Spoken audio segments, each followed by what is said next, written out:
Zkušenost s herníma židlema mám za tu dobu, co jsem na YouTube, fakt jako docela dost velkou zkušenost. Přece jenom za celou tu dobu, co jsem na YouTube, tak jsem vyzkoušel už dobrý 4 herní židle. Ale přednedávno mě oslovila firma Andaseed, jestli bych si nechtěl vyzkoušet jejich novou herní židli Kaiser 4. A tahle ta židle prej obsahuje kompletní bederní podporu pro vaše záda, takže jsem celkem zvědavej, jaký to bude, protože zatím nic takového jsem nezažil. Tak se jdeme podívat na tu celou židli, kompletně si ji celou sestavíme a pak si podíváme na všechny její funkce, tak jdem na to.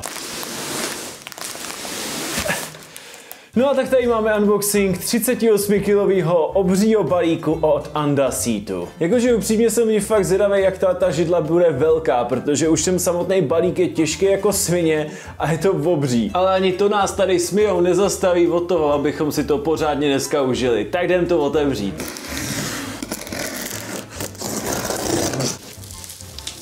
Ale teda jako balení je fakt jako super. Pojďme to pomalu všechno vytáhnout ven.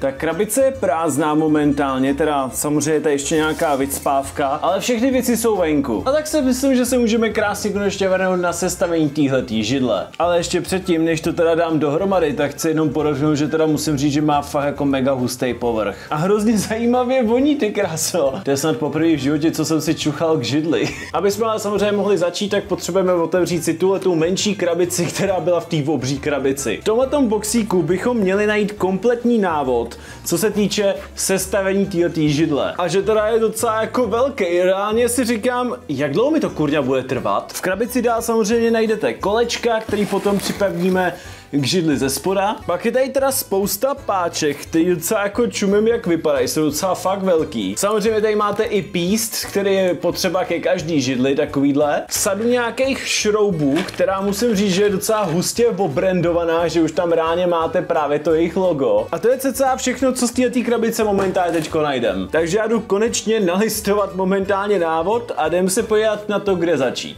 Klasicky jako vždycky se začíná spodkem. Takže si musíme vzít tu ocelovou konstrukci, na který to kompletně všechno bude stát a nandáme do toho kolečka. Konstrukci s kolečkama mám hotovou, takže pojďme se vrhnout do další části. A to by mělo být umístění tohohle pístu právě do téhletý konstrukce. Na tom není vůbec nic těžkýho. Hotovo. Tu konstrukci zatím můžeme dát stranou, protože teďko se jdeme vrhnout na sestavení samotné židle. Musím vzít momentálně teďko celé tohleto opěradlo a uvolnit šrouby tady na straně. A ještě díky bohu za to, že Andaseed na mě myslí, že tady mám aspoň nářadí a nemusím ho hledat někde na půdě. A víte, co je nejvíc vtipný? Když tady sestavujete židly, tak vám hned automaticky jdou pomáhat Mia se Zoe, to je šílený. Víte mi jo. Šrouby na straně máme 2, který jednu už jenom uvolníme, aby jsme teda potom to mohli krásně připevnit k tomu spodku. Je fajn, že ty šrouby už tam jsou jakoby předdělaný, protože kdykoliv si pamatuju, že jsem takhle sestavoval nějakou židli, tak ty šrouby jste si tam museli prostě reálně kompletně dodělat. A i ty děury na to nebyly nějak jako dobře předdělaný. Tady je to kompletně udělaný úplně úžasně. Reálně se docela divím, jak až dobře se to dá udělat, jo. 4 šrouby mám momentálně pryč, teď to musím nasadit na tohoto velký sedadlo. Po usazení opěradla samozřejmě musím zase přitáhnout ty šrouby, které jsem před chvilkou dal pryč. Opěradlo mám momentálně usazený a teďko už momentálně mám teda vzít jenom nějaký plasty, který mají v sobě zabudovaný magnety a dát je přímo na tyhle ty šrouby. A je to hotový, kámo, jak je to jednoduchý, to je super. Další věc, co budeme potřebovat, tak je takováhle menší pěnová krabička. No a v této pěnové krabici se nachází celý spodek téhletý židle, na který to vlastně celý sedí. Ten samotný kus musím říct, že je extrémně těžký, už jen jako sám o sobě, ty kráso, bych řekl, že má minimálně dobrých 6 kg. No a ten kus musím momentálně nainstalovat na samotný spodek té židle. Ještě ale předtím musíme do toho nainstalovat 2 tyhle ty páčky. Před instalováním tady tyhle věci na židli si musíte dát nejdřív pozor na takovouhle jednu malinkou malinkatou věcičku, která vám tady vyčuhuje vlastně z toho spodku židle. Protože nechcete, aby se vám to tam připletlo a vy byste to tam nějak jakoby, nedej bože, zaaretovali dovnitř a tím pádem by se zrušil ten kabel, který právě tady čouhá z toho. Zároveň si dávejte pozor na to, že vepředu máte napsaný, kde máte předek, tak to musíte dát s tím předkem, protože může se stát, že to dáte opačně a tím pádem vám to celý nebude fungovat. Základnu mám teď upevněnou na spodku židle a teď už se musíme pojat na právě tady tuhletu malinkatou krabičku. Jedná se o takovouhle malinkatou krabičku, do které musíte uchytit ten drátek. A je to hrozně jednoduchý, jenom prostě odtáhnete kryt, hodíte tam ten kabel a máte vyřešeno. Samotnou krabičku jsem potom upevnil takhle na spodek pomocí 2 šroubů. No ale lidi, konečně se dostáváme pomalu jistě do finále. Máme tady tuhletu základnu, kterou jenom napojíme tady do tohohle a židli už můžeme postavit. Tak úspěšně lidi můžu říct, že židle mi krásně stojí a evidentně není žádný problém. Mezi posledníma věcma jenom musím odebrat tenhle ten červený jistící šroub. Namísto něj dám takovouhle malinkatou zátku, která víceméně teď vůbec není vidět, tím pádem to je hustý. No a máme hotovo, takže jdem se pojat, co všechno ta židle umí. Jo a jinak pro info, trvalo mi to 1,25 hodiny. No a počkej, abych vlastně úplně zapomněl, já jsem tam zapomněl dát tuhletu věcičku takhle krásně za krk. A tohle mně přijde, že je úplně ultimátně luxusní. Čučte na to, magneticky se to připojí. Kámo, žijeme prostě v roce 2050, já nevím. A ještě k tomu si to můžeš dát, kámo, do jakýkoliv vejšky chceš, čuč na to.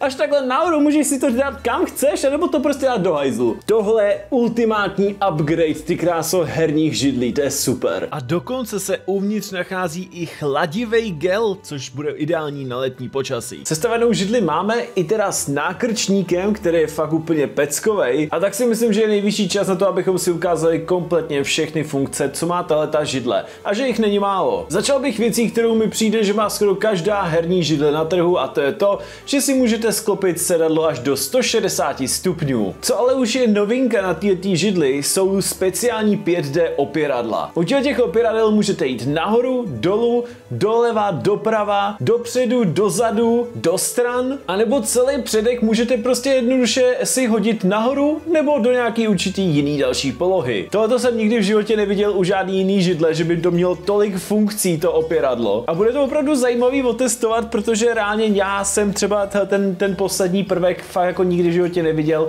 a myslím si, že to bude docela zajímavý to mít třeba přesně takhle u stolu. Další věc, co jsem nikde v životě neviděl, je, že ta židle má kompletní systém podpory bederní páteře. Tahle podpora má až 4 úrovně podpory pro záda. Jako myslím si, že pro většinu z nás bude nejpohodlnější ta první úroveň, což je teda ta základní, tak jak ta židle vlastně přišla. Ale pro některý třeba opravdu je pohodlnější si to přesně upravit tak, jakoby co jejich záda vyžadujou. A zároveň v této podpoře si můžete ještě upravit, jak moc bude prohnutá a jak moc bude prohnutá v jiné části a podobně. Opravdu tohle je opravdu užitečná funkce pro některý lidi, kteří opravdu mají potíže se zádama. Upřímně tu funkci vám moc já jakoby nepopíšu, jak jakoby to vypadá, ale je hustý, že třeba na webu mají udělaný přímo jakoby takový animace, ve kterých vlastně vidíte, co tam vlastně, jak se to tam pohybuje, když vlastně kroutíte tady takovýma šroubama na straně, jakovýma točivýma věcma, takže se to tam celý vevnitř v tom úplně mění a vlastně ty vaše záda to poznají. Osobně já, když jsem to před chviličku zkoušel,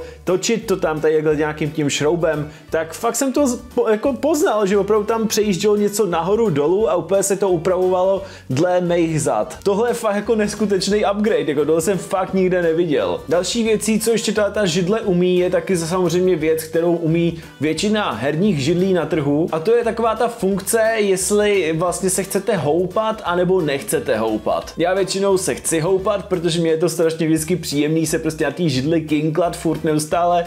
Nevím, jsem asi na to prostě nějaký divnej, ale hrozně se mi to líbí. A samozřejmě taková ta funkce, že můžete jít nahoru nebo dolů a upravit si to podle toho, jak jste vysoký. To je ten model židle, co mám já, tak to je L-kovej model, pak se ještě vyrábí XL-kovej model, což je ještě větší židle trošičku.